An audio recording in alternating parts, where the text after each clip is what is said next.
Olá, boa noite. Boa noite, pessoal que está chegando. Ellen, Beatriz, Wanderson, tudo bem, Wanderson? Como está? Wanderson não, Anderson. Não Wanderson, Anderson. Tudo em ordem? Sucesso, legal, tudo jóia, cara. Que bom ver vocês por aqui. A Tati também está entrando, Marisa,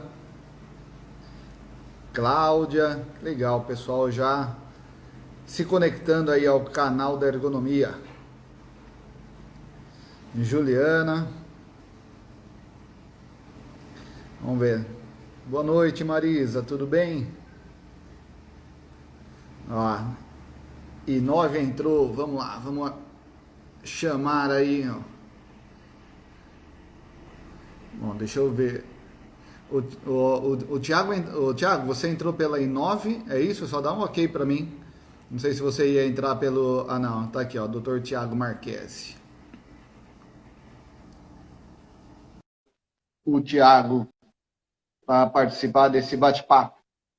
Douglas, beleza?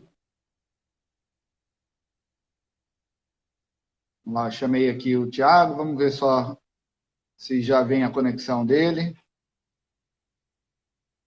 Para a gente já começar mais essa live, que hoje o assunto é muito bacana. Hoje o assunto temos assunto para mais de uma hora, e vamos tentar fazer aí em uma hora. Ah, vamos lá, só está chamando ele, está aguardando a resposta, mas não está vindo.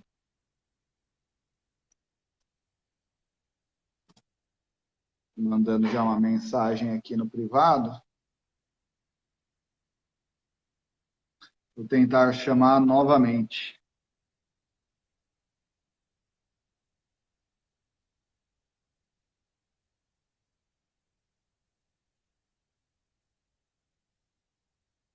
Thiago, aqui para mim não está aparecendo que você... Ah, não, agora de novo aqui, vou chamar de novo.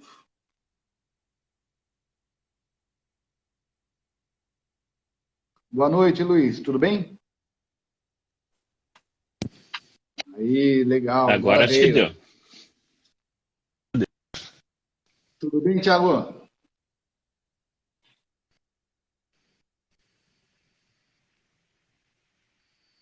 Eu não sei se é a minha Vamos. internet ou a sua que deu uma travada. Você está me escutando? Se der uma travada, eu vou entrar no 4G. Vamos ver. Eu desliguei Sabe que, aqui o roteador e deixei só para nós usar aqui hoje. você sabe que a transmissão, às vezes, pelo 4G fica melhor do que o Wi-Fi. Não Pois sei é. por quê. Falam que eu já ouvi falar que é porque o processador do celular carrega menos memória usando o 4G do que o Wi-Fi. Mas não sei se é isso mesmo. Hum, eu acho que eu até vou trocar aqui. Deixa eu trocar para ver aqui. Vamos para garantir.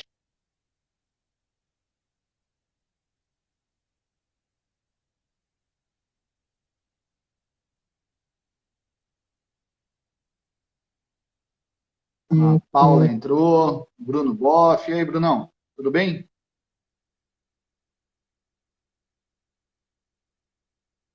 Aí, agora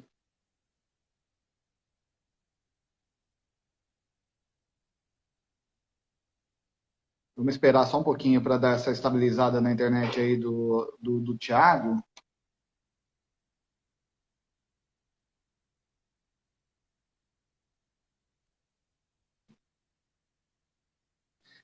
Você está me ouvindo bem? Tá, para mim voltou aqui, Thiago. Pera aí. Tá Ah, travando um pouco para mim aqui. tá, vou fazer o seguinte também, tá? Eu vou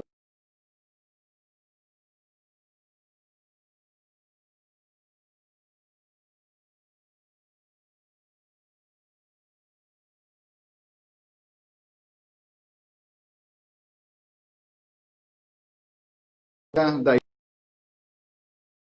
Boa noite.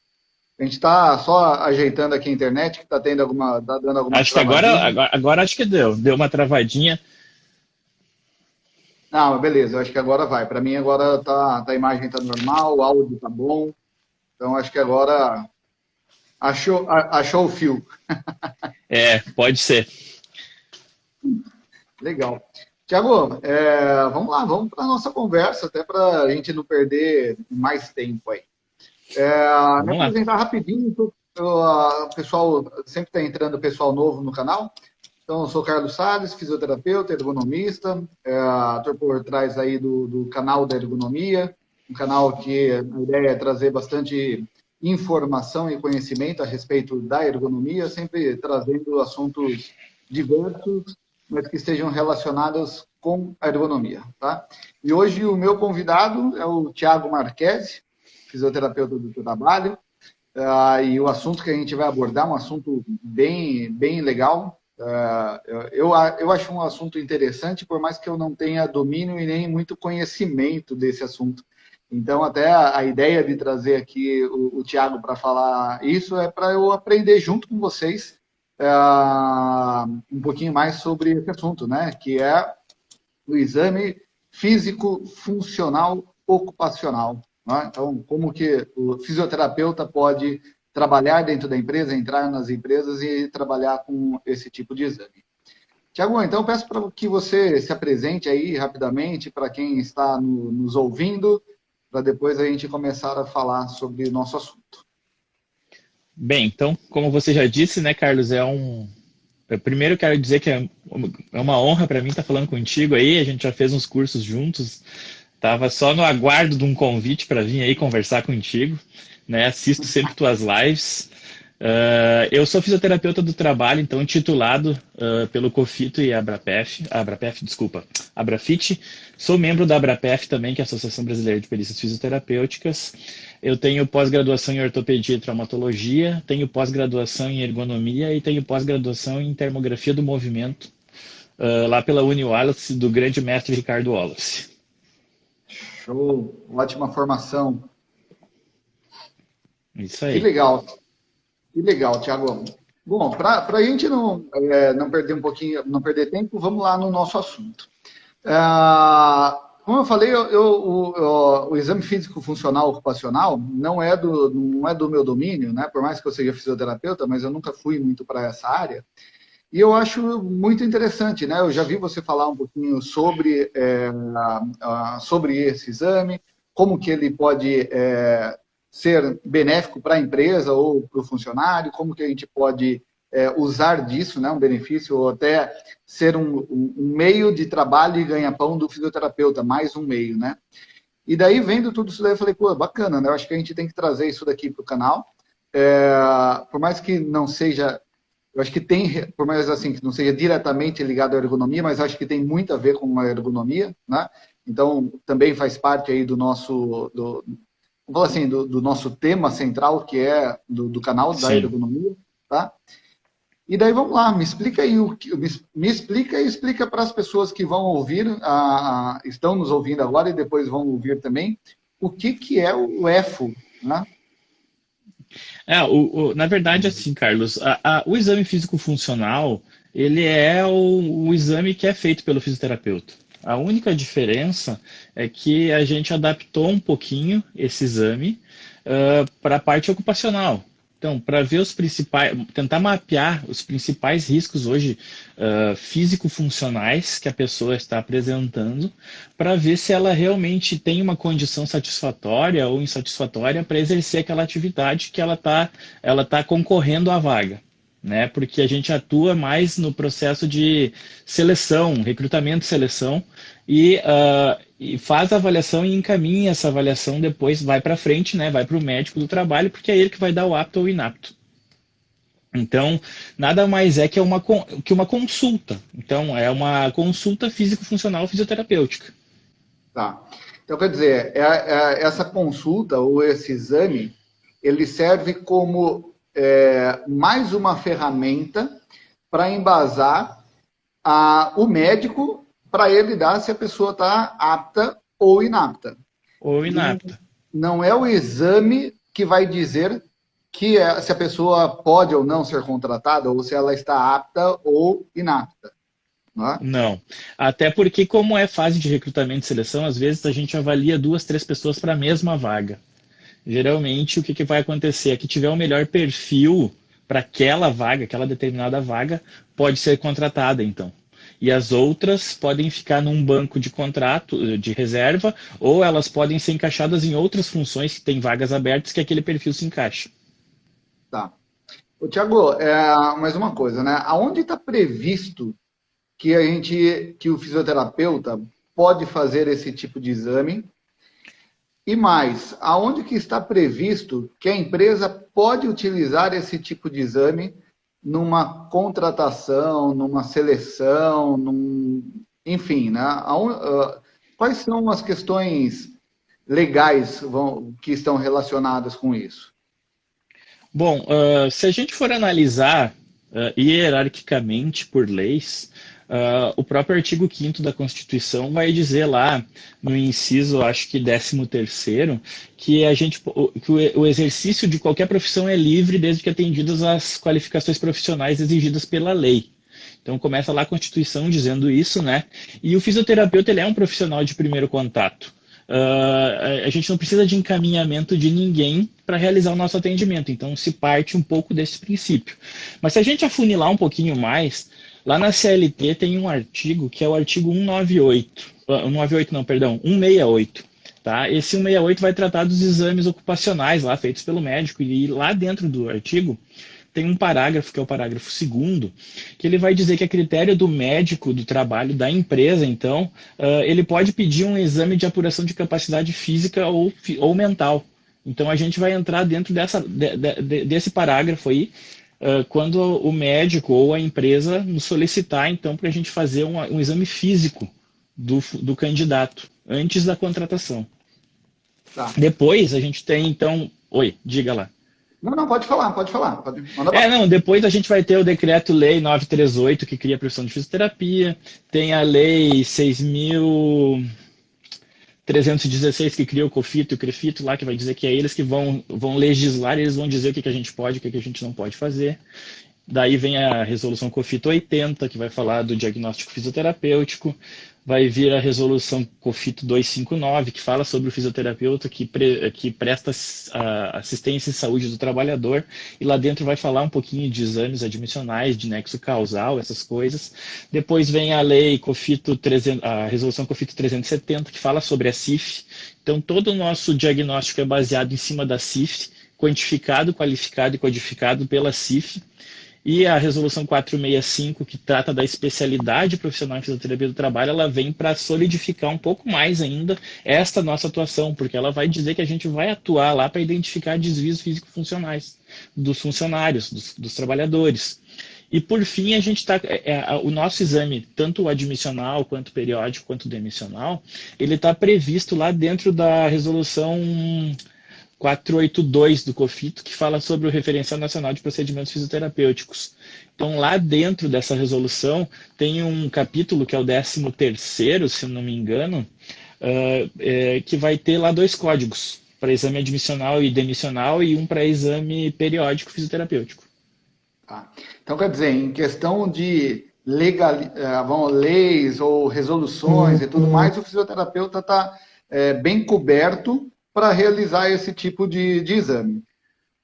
Sim, até porque, né, Carlos, quem legisla, quem diz o que a gente pode fazer, o que a gente não pode fazer, é o COFITO. Sim. Né? Não é o Conselho Federal de Medicina, não é o CREA. Né? Quem vai dizer, quem está me amparando é o COFITO. Ele está dizendo, o fisioterapeuta pode fazer isso, isso e isso. A gente está amparado por essas resoluções. Ótimo.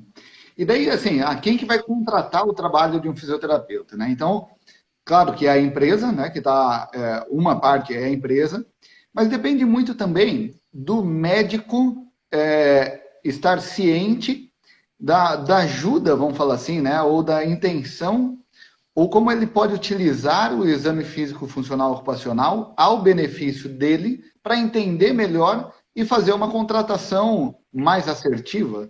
Então vamos falar assim, é a empresa e o médico entender a necessidade desse tipo de exame. É esse que é o caminho. Quem quer trabalhar com isso? Né? Beleza, o fisioterapeuta que está assistindo aqui a nossa live e está pensando em começar a trabalhar. Aonde que ele para onde que ele tem que atirar? Ele tem que atirar para o médico, ele tem que atirar na empresa, onde que ele tem que buscar? Falando nisso, deixa eu só falar, ó, pessoal, aviãozinho, manda para o fisioterapeuta que você acha que deve estar assistindo isso daqui. Sabe aquele fisioterapeuta que ou é recém, não digo nem ser recém-formado, mas que está meio perdido, não sabe o que fazer, né? Olha que baita oportunidade de trabalho, de campo que dá para realizar, tá? Então, envia o aviãozinho aí, ou se não, clica no coraçãozinho, assim o Instagram mostra para mais pessoas. Vamos lá, então, aonde que o fisioterapeuta vai dar o tiro, né, para a venda desse produto? Assim, ó, Carlos. O que a gente diz é o que a gente. Eu me esqueci de falar antes, a gente tem um podcast, né, lá no Spotify, em todas as plataformas, que é a Peritoteca, eu e o Douglas. E qual é que é o conselho que a gente dá sempre que perguntam isso para nós? A gente vê como porta de entrada sempre o jurídico, não é nem o médico, não é nem o RH, é o jurídico. Por quê?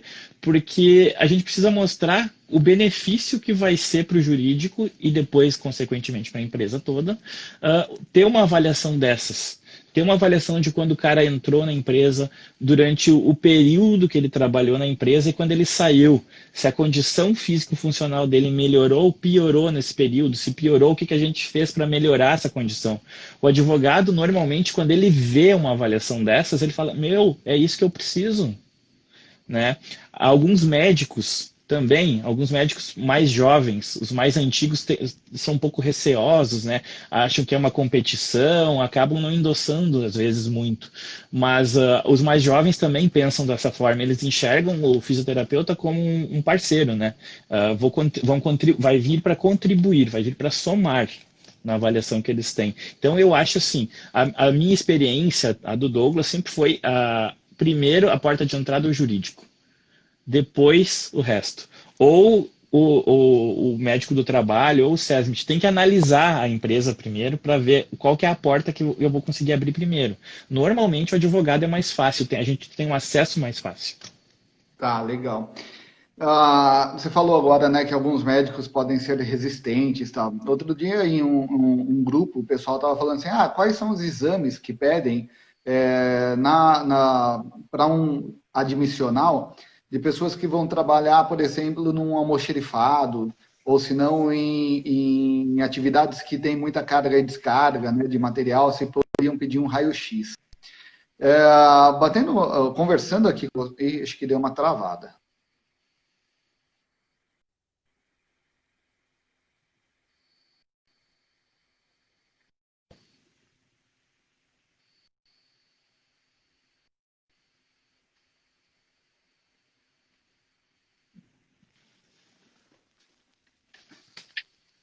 Voltou para você, Thiago? Voltou. Tá, você interrompeu aonde? Só para eu saber o que eu tava. Onde eu... Tu estava falando dos exames, fazer um raio-x de coluna, Isso. Daí na fala, contratação, né? pede um raio-x de coluna, o que que faz, né? Então eu fico imaginando o seguinte: um raio-x de coluna, claro, ele pode trazer informação.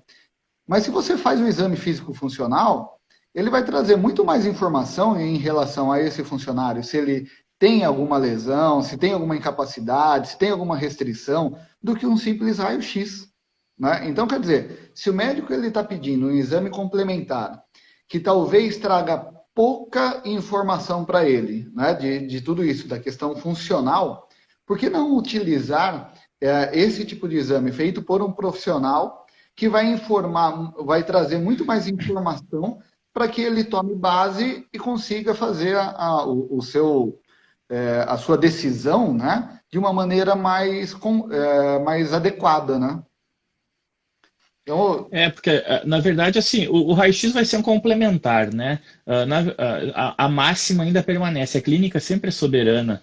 O raio-x vai ser um complemento, vai mostrar lá uma artrose, uma retificação lombar, mas se a gente fizer uma avaliação físico-funcional bem feita, avaliando mobilidade articular específica da coluna lombar, fazendo o teste de flexibilidade, a gente já consegue ver se existe perda, se essa perda é moderada, grave, se ela é leve, se ela é completa. E eu não preciso nem ir para frente, de repente, para um raio-x. Se ele tiver várias restrições em vários movimentos da coluna e mais um déficit de flexibilidade, ele tem algum problema na coluna lombar. O raio-x só vai me confirmar que é uma artrose, que é alguma outra coisa. Então, assim, eu tenho mais embasamento para passar para a necessidade da realização daquele exame ou não. Tá, legal. Ó, eu tô escutando você falar, tô com um monte de pergunta aqui. Eu vou por etapa, né? Senão eu vou jogar toda a pergunta. Primeiro, né, você falou em Sim. questão de flexibilidade, você falou em questão de força, né? Então, assim, quais são as características, né, que são avaliadas no exame físico funcional ocupacional, no EFO? Na verdade, assim, ó, o nosso o trabalho do fisioterapeuta é centrado no movimento humano, né? Então, uma das, eu acho assim, até o professor Ricardo Wallace fala, as valências mais importantes para a gente avaliar no físico funcional é força e mobilidade articular. Então, eu tenho que avaliar a força de preensão palmar, pelo menos, e a flexibilidade articular. Eu posso diferenciar esse meu exame para ser mais específico e testar, então, mobilidades articulares de grupos articulares. Então, ombro, por exemplo, flexão, abdução, rotação interna, rotação externa.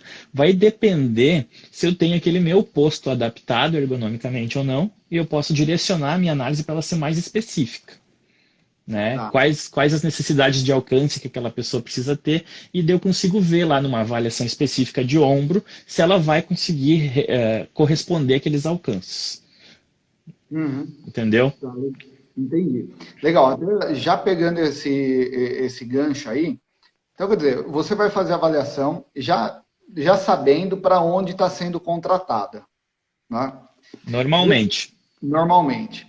Aí você, claro que você tem que saber ou procura saber quais são as características do posto de trabalho para saber se a condição, né, que ele tem pode ser prejudicada ou não pela situação que você tem no seu ambiente de trabalho. Então, eu Isso. vejo aí que é muito necessário a empresa já ter um mapeamento, né, ou um mapeamento ergonômico, ou um mapeamento biomecânico das situações de trabalho que ela tem. Tá? Então, Isso aí. vocês utilizam isso? Aí vamos Sim. falar assim que tem um vínculo entre a ergonomia e o exame? Uma coisa está ligada com a outra, né, Carlos? O que que acontece? Quando se vende esse serviço, normalmente quando a gente vende esse serviço, o que que a gente fala? Eu preciso inicialmente fazer um mapeamento de sobrecargas biomecânicas das funções que a empresa precisa que a gente avalie. Então, a gente usa um protocolo que é da ISO TS 26646 de 2017, que é um protocolo semelhante a um Corlet, né? Onde tem um bonequinho, a pessoa vai marcar lá onde é que ela sente um grau de desconforto, fadiga ou dor, e qual a intensidade. A gente cria uma amostra estatística, né, com pelo menos 95% de confiabilidade, seleciona aqueles funcionários lá do posto, aplica o questionário, tabula ele e vê onde existem as maiores queixas.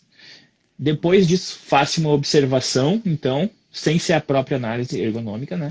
Faça só uma observação e se correlaciona se aqueles pontos assinalados existem movimentos que aumentam a sobrecarga articular realmente como eles estão apontando, e eu direciono a minha análise para aquelas vagas em cima daquilo ali. Então, eu inicio com o mapeamento ergonômico, para eu conhecer mapeamento ergonômico, não, perdão, mapeamento biomecânico, para conhecer as sobrecargas que existem lá naquela função, correlacionar com o que o funcionário está me dizendo que está trabalhando lá, e daí então eu vou relacionar ao meu exame. É uma pré-análise, é um levantamento de demanda, que depois eu vou vender para a empresa também.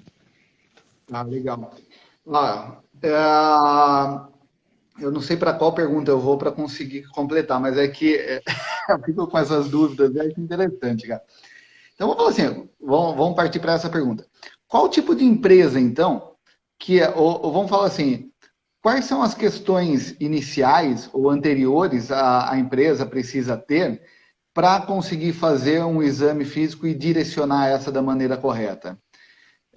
Vamos falar assim, a empresa já teria que ter um estudo ergonômico, a empresa já teria que ter um mapeamento, para daí você conseguir fazer esse direcionamento da maneira mais adequada. Ou não, a empresa não tem nada disso, eu posso fazer o exame físico, e daí, claro, talvez não tenha o meio ou o final aí da maneira que teria, né? Você consegue fazer o exame na pessoa que está sendo candidata, mas você não conseguia direcionar dentro da empresa de uma melhor maneira. É mais ou menos isso? Então, É mais ou menos assim, ó, se a empresa não tiver um mapeamento, existem empresas que são top de linha, assim, que tem mapeamento de tudo já, tem controle estatístico de queixas em ambulatório, que também serve para nós, para fazer esse tipo de direcionar essas avaliações. Tem empresa que não tem nada, né? Então, o que que acontece? Se a empresa não tem nada, não que eu não possa fazer, eu posso também. Só meu exame vai ser genérico, vai ser mais geralzão. Eu vou fazer um exame de força, um exame de composição corporal, obesidade, índice de massa muscular, vou fazer um exame de um teste de flexibilidade e tal, e não vou direcionar. Eu posso fazer também. Eu não estou intimamente ligado com isso. Mas, quando a gente vende serviço, a gente vende. Ó, primeiro se faz o mapeamento. Por quê? Porque a empresa vai ter a real noção do que está acontecendo. Porque o uhum, funcionário ele não precisa pôr o nome, ele vai marcar lá a realidade. Eu vou selecionar um grupo homogêneo, uma amostra homogênea lá de estatística para realizar aquele questionário, né? Na medida do possível, como eu estou montando um grupo homogêneo, eu tento tirar aqueles que têm muito caso recorrente em ambulatório. Vai muito lá no SESM de fazer spray. Eu não coloco ele, porque ele não é um perfil da realidade, a não ser que a minha amostra seja pequena. Então, às vezes, se dilui o cara que está lá só para prejudicar no questionário, a resposta dele vai se diluir com a realidade dos outros, então ela não vai impactar tanto também. legal. Bom, beleza. Agora voltando para a questão lá da formação, vamos falar assim, desse laudo, desse parecer seu, né, que você vai acabar dando. Você falou que na investigação você vai ver flexibilidade, vai ver força, vai ver obesidade e tudo mais, né? Como que você classifica isso? É utilizado qual tipo de método para você falar se a pessoa tem uma flexibilidade para atingir esse nível, o que, que é o bom, o que, que é o ruim, como que é classificado isso? Existe uma metodologia, né, para você classificar essa funcionalidade? É, o que que acontece? A classificação é feita de acordo com a CIF. Isso não muda, né? O que muda é o método. Cada um elege o seu método, né? Então eu vou eleger o meu método para teste de flexibilidade, o teste de sentar e alcançar. Né? Então, a bibliografia me fala lá, tem o teste do banco, né, que já me dá a graduação, e tem o teste simples de sentar e alcançar. Eu vou medir lá a distância que tem da cabeça da tíbia até o maléolo lateral, vou pegar essa distância e vou pedir para a pessoa sentada com o joelho esticado tentar alcançar lá. E eu vou medir quanto que faltou. Feito isso, eu classifico pela CIF esse déficit que a pessoa apresentou. Então, eu vai ser classificado em leve, moderado, grave, completo ou nenhum. Então, a metodologia a gente elege. Né? Mesma coisa, a dinamometria palmar é o protocolo da Associação Americana de Terapia da Mão, que fala como é que tem que ser aplicado. Daí eu vou pegar o meu manual do meu dinamômetro, vou ver lá para aquela faixa etária, masculino ou feminino, qual que é o mínimo, qual que é o máximo e quanto que a pessoa alcançou. E daí eu vou fazer o range dentro desse parâmetro de normalidade e vou encontrar pela CIF a classificação, se é nenhuma, leve, moderada, grave ou completa. Então, a Legal. metodologia eu sempre escolho. A classificação eu faço pela CIF. O que é CIF? O que é CIF? Eu estou fazendo, claro, eu conheço, mas de repente o pessoal que está aqui, para você é tão comum falar o CIF, mas o que é o CIF? O que é a CIF? A CIF é assim, ó, desde 2009, todos os fisioterapeutas são obrigados a usar no seu diagnóstico a CIF, que é o quê? A Classificação Internacional de Funcionalidade e Incapacidade de Saúde da OMS, que ela é a prima irmã da CIF, da CID, né? Então é uma classificação que vai avaliar estruturas, funções, barreiras que impactam na funcionalidade da pessoa. Na nossa avaliação admissional, a gente só usa funções. Então é só o construto B lá da CIF. Né? Nós vamos usar o construto B para força, para mobilidade articular, para obesidade, para dor. A gente pode usar para uma infinidade de coisas lá que a CIF já tem os construtos montados para isso. Né? Uhum. Tá, legal.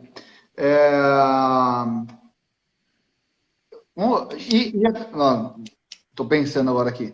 E a conclusão desse laudo? O que vai? Porque na conclusão do médico, quando faz o exame admissional, ele vai falar se está inapto ou se está apto. Né? E na conclusão do exame físico?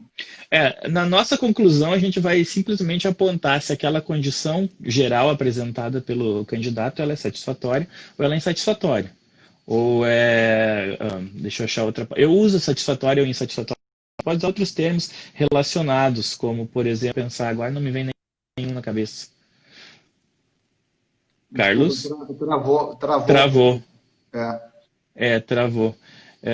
A gente pode usar outros termos também. Agora não me vem nenhum na cabeça, porque eu estou tão acostumado a usar o satisfatório e insatisfatório que eu não me lembro de outro. Mas a gente não vai dizer assim, apto ou inapto, porque isso é do médico, né? A gente vai só dizer assim, ó, apresenta condições satisfatórias. Ele tem que alcançar um determinado valor. Então, ele tem que ter um perfil físico-funcional compatível. Ou seja, que ele tenha o mínimo possível de perdas. Tá. Legal. Deixa eu dar uma olhada aqui, que eu acho que veio uma pergunta da Lilian. Tiago, prazer em te ouvir. Uma dúvida. A realidade do trabalhador,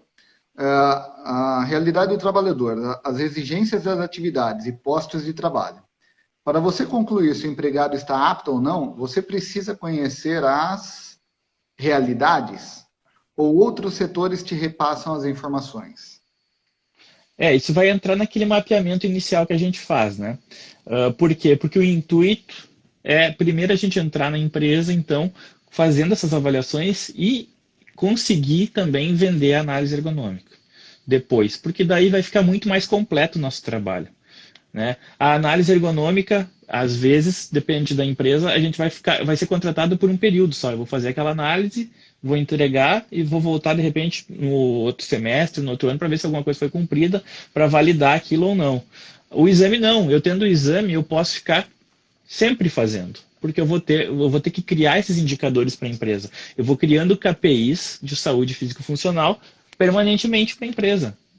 Então, a vantagem de fazer esses exames físico-funcionais é muito maior do que simplesmente só chegar e vender a análise ergonômica e pronto. A não ser que a Legal. empresa queira fazer gestão. Uhum. Acho que está respondido, né, Lilian? Se ficou alguma dúvida, você... Lili, né? Tiago, vou entrar com duas perguntas agora meio delicadas. Vamos para... Certo. Quem ouve a Peritoteca, o Tiago, ele sempre coloca efeitos sonoros lá, né? Então, não sei qual efeito sonoro você colocaria agora. Para quem não ouviu ainda, entra lá e escuta a Peritoteca. Muito bacana. Ele e o Douglas Garcia fazem aí um trabalho fantástico lá. Então, vamos lá. Para algumas pessoas, você fazer uma avaliação de uma pessoa para entrar na empresa e você não contratar essa pessoa por uma restrição física, acham que isso é uma discriminação. Né? Então, você Uhum. está verificando qual a capacidade dessa pessoa e se essa capacidade não está dentro do que a empresa espera, eu não contrato essa pessoa. Né? Então, o que você pode falar? Qual que é a sua experiência? Qual que é a sua visão em relação a isso? Acreditar ou achar que essa...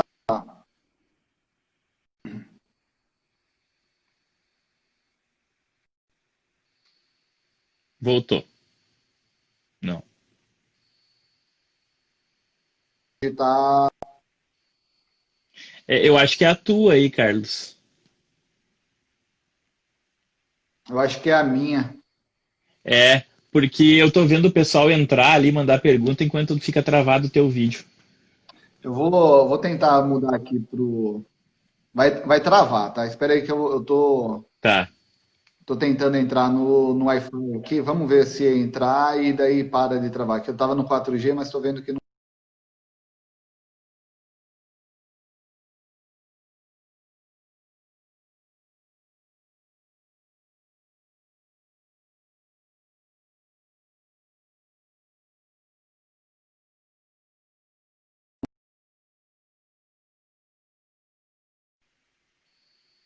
Voltou? Bom, Agora vamos ver se voltou. agora para de travar. Pessoal, desculpa aí, mas estou com um probleminha da internet hoje. Você conseguiu pegar a minha pergunta? Se é discriminatório, qual que é a minha opinião sobre isso, né? Exato.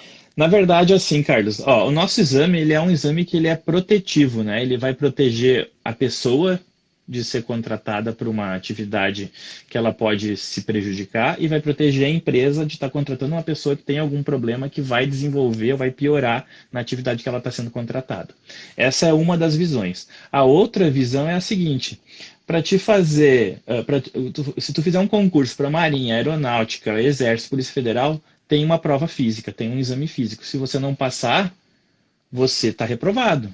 Então, Uhum. assim, se para o concurso, até para o correio, tem exame de dinamometria de mão, né? Um exemplo também, a Polícia Federal tem um exame que tu tem que escutar sussurro a 6 metros de cada ouvido, tem que enxergar até 30 metros sem precisar usar lente. Então, assim, se você não passar nisso, você não é contratado. Você não assume a vaga do concurso. Então, assim, isso é discriminatório? Eu acho que não, né? Porque eu estou protegendo aquela pessoa de eventualmente se prejudicar. Isso não quer dizer que eu avaliando a pessoa como insatisfatório para determinada função, ela não pode ser contratada. Quem vai dizer é o médico, né? Eu estou expressando o meu entendimento físico-funcional, meu entendimento técnico-científico em cima da funcionalidade daquela pessoa. Pode ter outra atividade que demande um pouquinho menos de sobrecarga, que ela possa se encaixar. Não é minha função fazer isso. Minha função é dizer, ó, hoje ela está desta forma. Ponto. Né? Então, quem vai fazer o julgamento disso é o médico, é o RH. Né? A nossa função simplesmente é apontar a condição que ela está hoje. Uhum. Eu concordo com você que também não acredito que seja discriminatório. Eu vejo que a empresa, antes de. Claro, uma empresa que tem esse cuidado, né, de fazer esse exame, a gente entende que talvez já seja uma empresa que está tendo cuidado com o posto de trabalho também, já tem tudo isso mapeado. E que, de repente, por uma situação ali do dia a dia, ainda não conseguiu resolver, de repente, algum problema, ou mesmo aquele posto de trabalho, exige muito do funcionário. E que ele sabe que se a pessoa tiver alguma condição, vai prejudicar ainda mais essa pessoa. Então, na verdade, eu acho que é Isso uma aí. questão de consciência da empresa, né? Em não pegar pessoas que ela possa prejudicar ainda mais a situação dela. Né? Então, E pensa assim, ó, Carlos, eu posso ter o melhor posto de trabalho do mundo, ergonomicamente adaptado. Se a pessoa que entrar lá tiver um déficit grave, ela vai quebrar. Não interessa, pode ser o melhor posto. Pega, por exemplo, um posto de montagem adaptado com altura, ferramenta e tudo, mas tem uma das atividades que não foi possível adaptar lá, que é para parafusar lá uma peça, por exemplo. Se a pessoa tem um déficit grave de preensão na mão, com o tempo ela vai entrar lá, ela vai quebrar. Por quê? Porque a atividade dela exige isso, por mais que o posto esteja adaptado. Ela vai começar a se queixar de dor no punho, pode, eventualmente, no pior cenário, desenvolver uma síndrome do túnel do carpo, né? Porque ela já tinha um déficit de força. E no periódico eu vou ver que aquela força vai decrescendo, ela vai piorando. Então, uhum. né, eu estou protegendo ela, na verdade, para aquela atividade. Ela pode ter outra lá que pode ser encaixado. Por isso que tem o banco de contratação, né, recrutamento e seleção. Uhum. Até aí numa questão da proteção agora do funcionário, também é uma outra pergunta que talvez seja delicada. Em algumas situações, o pessoal fala o seguinte: vou fazer o exame inicial e de repente no exame inicial eu vejo que a pessoa está bem, está apta, não tem nenhuma restrição, a questão da funcionalidade dela está muito boa. E daí depois a empresa não toma cuidado dentro na sua área de trabalho, né? Não tem as adaptações, não tem as questões ergonômicas bem formatadas, vamos falar assim. E daí leva a um prejuízo a esse funcionário no tempo de contrato. E a hora que você vai demitir essa pessoa, ela aparece lá no exame demissional que tem esse prejuízo. Quer dizer, para a empresa acabou sendo até ruim, né? Talvez fazer isso se ela não tomou o devido cuidado. Tá? Sim. E para o funcionário foi bom fazer isso porque ele viu que de repente a exposição àquele risco que a empresa não tomou cuidado realmente pode ter trazido um prejuízo para ele, né? Então, Uhum. você acaba encontrando isso, ou as empresas que já te contratam já têm esse cuidado e realmente cuidam do ambiente para não levar do prejuízo ao funcionário. Algumas sim, algumas não, né? O que que a gente vê? A gente começa a monitorar, por isso o periódico, porque eu consigo monitorar isso durante a jornada, durante o contrato, né, dessa pessoa. Então, não existe uma regra. Ah, eu vou fazer uma vez por ano para ver. Eu faço quantas vezes eu quiser. Então, eu tenho como protocolo fazer na entrada e um pouco antes de vencer o contrato de experiência e dali 6 meses novamente, para ver qual que é a curva, o que, que aquela pessoa está apresentando. Porque hoje a gente tem um problema muito que está avançando muito, que é a obesidade. Né? E a obesidade é uma doença, a gordura é tecido inflamatório. Né? Isso vai levar o corpo a desenvolver, entrar em um estado de acidose metabólica. A acidose metabólica é aquele estágio da fadiga que vai propiciar o desenvolvimento de uma doença ocupacional, de uma tendinite, de alguma coisa assim. Então eu tenho que identificar, aquela pessoa está ganhando peso, a atividade que ela faz hoje, ela é compatível com a carga de trabalho é compatível com aquele tipo físico, ele está queimando caloria adequada com aquela atividade ou ele não está? A atividade está exigindo pouco e ele está comendo muito, ele não está queimando, ele está engordando. Então, assim, Uhum. entra tudo, todos esses fatores, eles entram junto nessa hora de avaliar, porque daí eu consigo criar um mapa e mostrar para a empresa, olha aqui, a responsabilidade social de vocês tem que melhorar um pouco. Tem que ver, ó, o cara está engordando, a pessoa está ficando doente, né, está sedentária, entra aí no sedentarismo laboral, que a gente chama, né, onde ela está queimando pouca caloria e comendo bastante. Então, assim, ó, vamos de repente providenciar uma academia, incentivar o exercício físico, a parte da responsabilidade social mesmo da empresa em cima disso. Então eu Uhum. consigo monitorar isso na jornada, durante o contrato de trabalho da pessoa. E eu consigo dizer para o médico lá, ó, esse cara aqui está piorando, tem que dar uma atenção para ele, Não. né?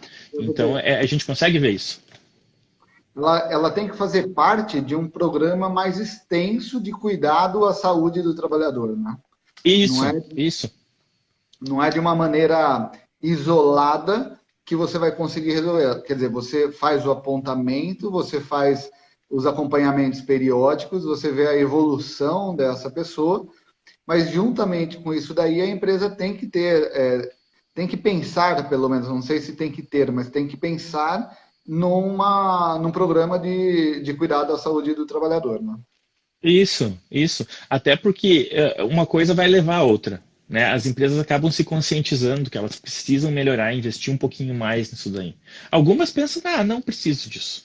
Né? Uhum. E outras já são mais conscientes. A gente pensa, toda essa avaliação ela serve também para nós em termos de perícia. Né? Como nós abordamos muito né, o tema na peritoteca, essa avaliação é uma avaliação fisioterapêutica, é a mesma que a gente faz na perícia fisioterapêutica. Eu vou ver como é que o cara tá. Então eu vou ver percentual de gordura, eu vou ver índice de massa muscular, eu vou ver força, eu vou ver mobilidade articular, para depois ter a perícia ergonômica. Para ver se realmente aqueles achados que eu tenho na perícia fisioterapêutica correspondem lá com as condições daquele posto de trabalho. Então também está ligado com isso, né? Legal. O Thiago, você falou sobre perícia e lá no começo você falou que a porta de entrada, talvez mais comum aí para vocês, seja o departamento jurídico, né?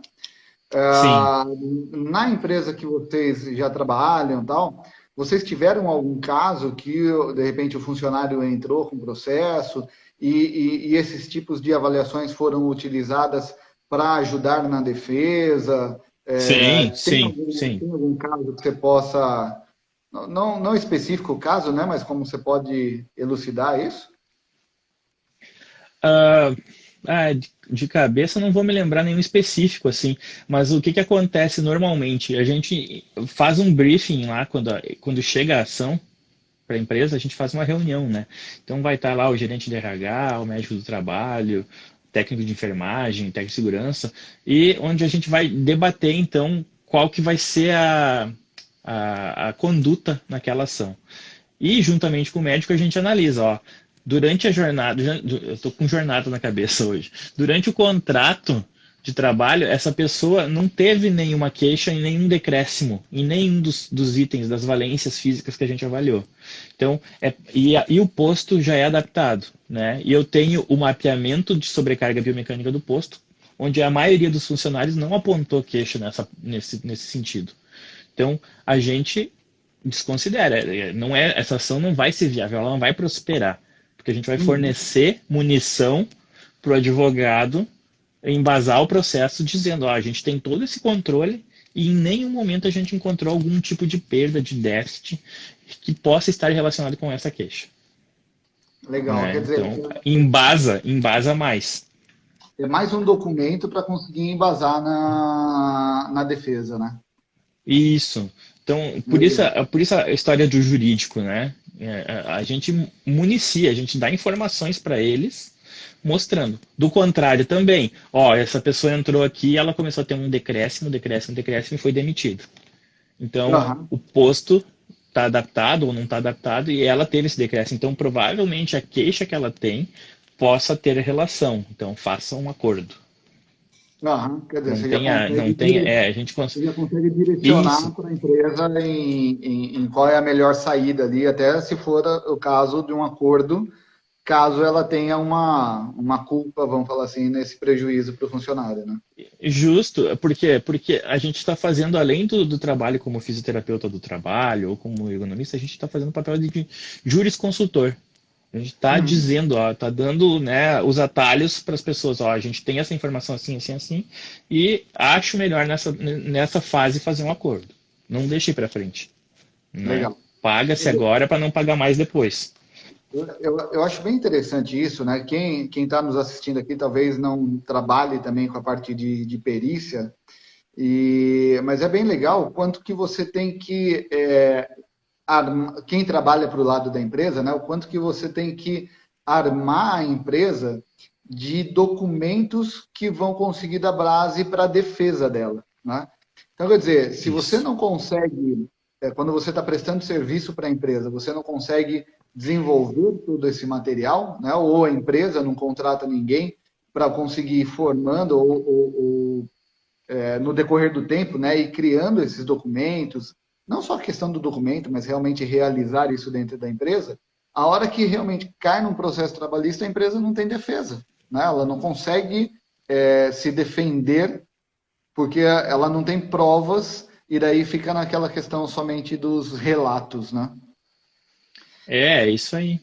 Até porque, assim, o que é normal, assim, o processo de contratação, como é que funciona hoje, o que a empresa enxerga? A empresa enxerga se o cara teve experiências anteriores, como é que ele era, se ele era um bom funcionário em outra empresa, quanto tempo ele tem na carteira de trabalho antigo, quanto tempo ele ficou no último emprego, e se vai dar o apto ou inapto. Eles não enxergam o resto, eles não enxergam lá se o cara tem déficit físico funcional, se ele tem uma comorbidade que pode acelerar algum processo degenerativo ou de tendinite. Eles não pensam no passivo trabalhista, eles não têm um controle de queixa de ambulatório, eles não sabem o histórico laboral de saúde daquela pessoa, porque todo mundo, quando vai pegar a vaga, está sempre 100%. Vai lá, Uhum, marca o questionáriozinho, todo mundo está bem, ninguém tem dor, ninguém tem problema nenhum. Né? uhum. Então, a empresa não enxerga muito isso. E a gente precisa aprender, enquanto fisioterapeuta, mostrar para a empresa que ela tem que enxergar a cinesiopatologia. É o que é o movimento que vai levar aquele problema, é o movimento que vai levar aquela doença. Né? Uhum. Doença, não gosto do termo doença, eu digo mais um distúrbio, né? A gente precisa entender, a empresa precisa entender, ó, aquele movimento ali, por exemplo, o cara que pendura a peça na pintura ou trabalha na nória lá no frigorífico. Se ele tiver um acrômio tipo 2 ou tipo 3, o movimento de levantar o braço vai levar ele a ter uma síndrome do impacto ou uma bursite. Eu tenho que entender que é o movimento. Né? Às Uhum. vezes o cara vai lá e passa pelo admissional, tudo beleza, pelo médico, mas não se atentou a nada disso. E de repente, dali 6 meses ou um ano, o cara começa, tô com dor no ombro, tô com dor no ombro. Vai investigar o que que é isso. Quer dizer, são duas questões, né? Uma é a parte pessoal, que de repente que você falou, tem um acrômio tipo 2, e o fator, na verdade, que vai dar uma concausa ou desencadear é o ambiente inadequado do posto de trabalho que está fazendo essa pessoa levar, né? Isso Então, aí, isso aí. os dois juntos acabam Vamos falar assim, provocando o distúrbio ou a doença. Tiago, a Isso gente aí. já está com 10 minutinhos finais aí. Nossa, já? Já passou, passa rápido, né? O É, assunto, passa muito. assuntos bem interessantes, passa rápido pra caramba. Para a gente não ficar na correria para encerrar a live, né? Que eu não gosto muito daquele, tchau, tchau. Vamos caminhando já para o final. Você tem um curso, né, que fala aí sobre avaliação físico-funcional ocupacional. Fala um pouquinho como que é esse curso, quem está interessado, está tendo turma, é presencial, é online, você aborda as coisas que a gente falou aqui, fala um pouquinho. Esse curso, na verdade, assim, Carlos, eu montei junto com a Osana Ramires, que é em São Paulo, de São José do Rio Preto. A gente juntou duas metodologias que ela também realizava esse tipo de avaliação, só que a forma como a Osana fazia é diferente. Ela faz a entrevista, a anamnese, faz os testes especiais e tal, e a minha análise é mais baseada no protocolo do Dr. Ricardo Wallace, que é mais objetiva, é quantificada e qualificada. Então, a gente juntou essas duas metodologias, escolheu alguns pontos que a gente achava interessantes para contemplar nessa análise, montou alguns dashboards para ter o controle disso e criou o curso, que é o curso EFO, que é de Exame Físico Funcional Ocupacional. A gente tem um site que é cursoefo, com dois Fs.com.br, e a gente tem normalmente a gente faz os cursos com turmas online, não tem nada de material gravado, então a gente não tem essa história de reserva de conteúdo, a gente entrega tudo, né, e mantém lá um canal no Telegram, um grupo no Telegram lá para trocar informação com todo mundo que já fez o curso, então está sempre sendo atualizado. E a nossa próxima turma acho que é 24, 25 e 28 de setembro, Tá. né? O pessoal pode entrar no site, pode se inscrever, não precisa já confirmar a inscrição, mas daí fica lá, ele vai ser sempre informado quando vai ter novas turmas e tal. E tem um breve resumo de como é que funciona essa avaliação, tem os depoimentos de quem já fez o curso. Tá lá para todo mundo acessar lá, é bem interessante. Legal, é cursoefo.com.br, é isso. E isso aí, cursoefo com dois Fs.com.br. Legal, depois qualquer coisa eu deixo na descrição, a live fica gravada, qualquer coisa eu coloco na descrição lá para quem tiver interesse, já entra no site e verifica qual que é a próxima turma e tal, e se ficou interessado já faz o curso também. Bom, legal. Bom, a gente tem 7 minutinhos. Mas eu vou ocupar aqui para a gente se despedir. Ou se tem mais algum assunto que você quer falar, Thiago, tem Tem algum... muito assunto ainda, né? Eu fiz uma live com a Karine Benedetti esses tempos sobre isso também, e faltou tempo e a gente nunca mais retomou. Sempre falta, né? Porque a gente chega, acho que um quarto do tema e a gente não. E é muito pouco tempo, uma hora, né? É. A Karine acabou de entrar aqui, ó. Eu vi que ela acabou de entrar na live. Realmente, é um assunto bem extenso. Eu acho que as lives ela tem um objetivo, né, de trazer interesse, né? Eu acho que é de fazer um overview assim do assunto e levantar interesse e demonstrar às pessoas aonde que pode estar um nicho de mercado, como trabalhar, né, como atender uma empresa, qual que é o seu cliente, então quais são as questões legais, né? Então eu acho que o objetivo da live, né, pelo menos eu penso, é de trazer assuntos que sejam relevantes e que a pessoa se interesse, que a pessoa fala, pô, sabe, dá aquele insight, fala, putz, isso daqui eu acho que é bacana, vou buscar saber um pouquinho mais, vou estudar um pouco mais sobre esse assunto, né, que de repente é algo que está faltando e que pode trazer aí mais um pouco de trabalho para os fisioterapeutas, né? Então acho que a ideia é essa. A gente ainda hoje, a gente está muito nessa fase de convencimento ainda. Por ser uma profissão relativamente jovem, né? A gente comenta até isso sempre. Às vezes nem o fisioterapeuta sabe o que ele pode fazer, né? Quanto mais a gente esperar que as outras pessoas saibam. Então cabe a nós mostrar para os outros, né? o que a gente é capaz, o que a gente consegue fazer. Tá. Falando nisso, ó, uma pergunta aí, final. Se alguém tiver alguma pergunta, coloca aí, tá? A gente tem um tempinho ainda, vamos responder as perguntas. Para atuar com isso, tem que ter especialização em fisioterapia do trabalho ou só o fisioterapeuta com graduação já pode atuar? Normalmente, o que acontece? Tendo a especialização, na verdade, o título, que está lá na Resolução 465, a gente está mais protegido. Mas a própria Resolução 259, ela fala que o fisioterapeuta que trabalha com saúde do trabalhador, atua com saúde do trabalhador, pode fazer, então, também isso daí. Então, vai ter lá na descrição da Resolução 259, tudo que o fisioterapeuta que trabalha com saúde do trabalhador pode fazer. Então, não é necessário que tenha o título de especialista. Melhor se tiver, mas Tá. não é impossibilitado de atuar, né? Quer dizer, vai ter mais aprendizado, vai ter mais conhecimento, mas pode iniciar o trabalho e depois partir para uma pós-graduação aí de Porque, fisioterapia na do trabalho. verdade, isso, porque na verdade é aquela história, é a avaliação que a gente sabe fazer, a nossa consulta, é o básico, fazer o exame físico na pessoa, o exame funcional, entender a funcionalidade dela. Então, Aham. a gente só vai dar um plus, né, e vai direcionar para atividades laborais. Legal, show de bola. Tiago, qual mensagem você deixa para o pessoal aqui em relação ao trabalho com EFA? Vai, se dedica, aprenda, é um mercado enorme. Qual que é a sua Assim, mensagem para é esse um pessoal? mercado que está é um mercado que está em ascensão, Carlos. Então, assim, tem que estudar. É que nem perícia. Perícia não é bico, que nem diz a Karine, que nem a gente fala lá na peritoteca. Perícia não é bico. A gente tem que se dedicar, porque a gente tem que estar sempre aprendendo. Não é sempre a mesma coisa. Não é receita de bolo, né? Não é, eu não vou pegar, eu vou fazer sempre isso daqui, porque isso daqui vai sempre me dizer o que está certo e o que está errado. Não, eu tenho que estudar, eu tenho que entender. Eu preciso saber muito de biomecânica, eu preciso saber muito de cinesiopatologia, eu preciso saber muito de funcionalidade, metabolismo. Então, tem que estar sempre estudando, né? Quem está sempre estudando sobre isso está sempre na frente do mercado, porque Uhum. consegue entregar mais.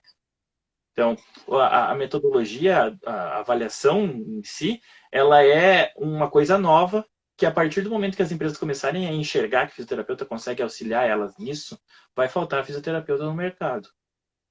Você sabe que você falou uma questão aí que eu acho bem bacana e eu quero abordar rapidamente aí no 2 minutos que a gente tem. Isso não é bico. Ergonomia não é bico, perícia não é bico, fisioterapia clínica não é bico, fisioterapia hospitalar não é bico. Então, quer dizer, nenhuma área que você resolveu se especializar, ela tem que ser bico. Você tem que ir a fundo nela e se dedicar. Então, assim, Isso, quem resolveu partir para a ergonomia, vá a fundo nisso e transforme isso como a parte central do seu trabalho, da sua vida, do seu ganha-pão. Quem resolveu trabalhar com perícia, igual.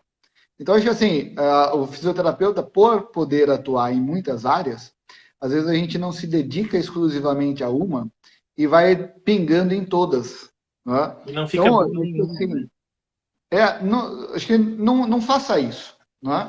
Escolha uma, se dedique a ela. Eu falei, a gente foi falando, agora só tem 1 minuto. Tiago, muito obrigado por ter participado, por ter aceito o bate-papo aqui do canal da Ergonomia. As pessoas que estão aqui, muito obrigado por ter acompanhado também. Acho que trouxe conhecimento, trouxe um assunto bem relevante, bacana para o pessoal daqui. Peço que você faça suas considerações e sua despedida. Não, bem rápido, só falando do bico, eu tenho uma frase que eu ouvi na minha graduação que eu uso até hoje, que a gente tem que se especializar só numa área e ser bom nisso que a gente faz. Porque o único profissional, multiprofissional que Deus criou foi o pato, que voa, nada e caminha, mas faz tudo mal feito. Então a gente precisa estudar, se Muito dedicar ao bom. máximo nisso. Legal. Bom, a gente tem 30 segundos para não levar um fecha na cara. Obrigado mais uma vez e tamo junto. Valeu, Carlos. Obrigado, pessoal. Até mais aí.